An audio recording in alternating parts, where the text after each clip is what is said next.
Aujourd'hui, il fait particulièrement beau, il n'y a pas de vent, il n'y a pas de nuages, et manifestement, j'ai une colonie où il y avait trop de population. Quand c'est le cas, la vieille reine part avec un tiers de la colonie et va chercher un autre endroit pour s'installer. Mais comme j'ai un jardin bien boisé, en général, la reine va se mettre sur un arbre à 2-3 mètres de distance et je peux cueillir l'essaim. Nous avons un essaim qui s'est placé dans un petit arbre d'aubépine.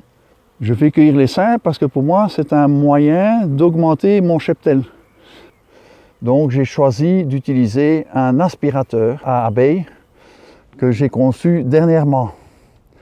Donc on va aspirer les abeilles par ici. Ici j'ai un double système de réglage.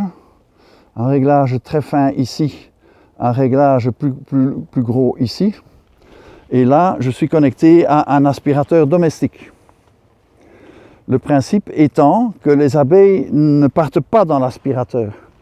Donc ici, j'ai mis un treillis où les abeilles ne peuvent pas passer. L'avantage de ce système, c'est que dans ce caisson de décompression, il n'y a pas d'aspiration du tout, il n'y a pas de pression, il n'y a même pas de vent. Le seul endroit où les abeilles vont subir une succion, c'est quand elles seront dans le tuyau et qu'elles vont arriver ici.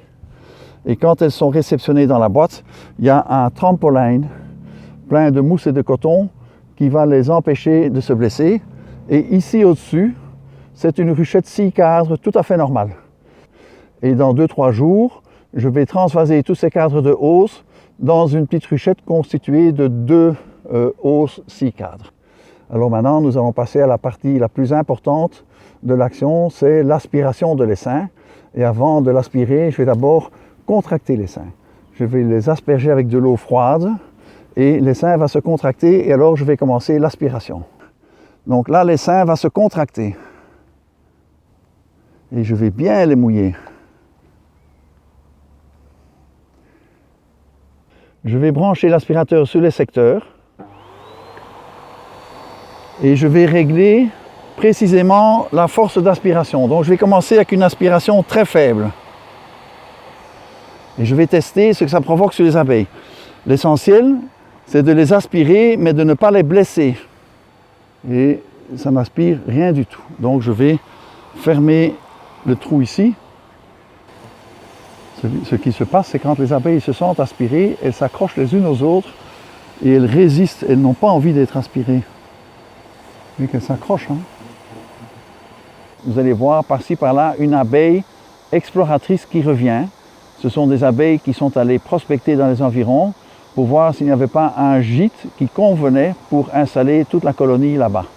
Maintenant, je vais un peu accélérer parce qu'il faut absolument qu'il n'y ait pas de panique dans l'essaim et qu'il soit tout bien dans l'aspirateur.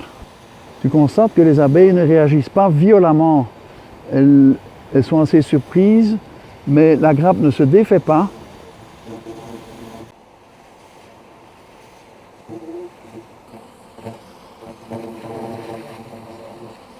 Je coupe l'aspiration.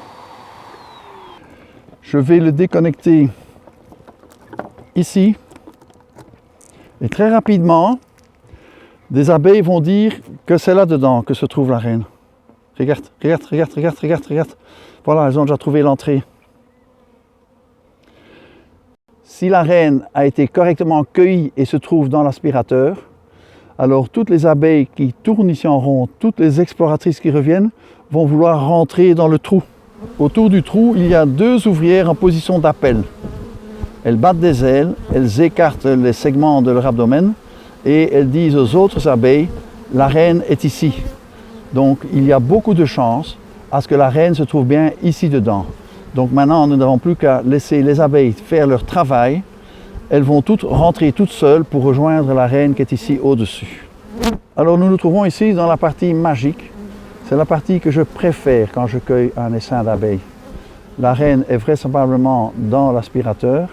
Les ouvrières battent leur appel et toutes les abeilles qui se trouvent dans les environs et qui font partie de l'essaim sont attirées par ce flux de phéromones et vont rejoindre le trou.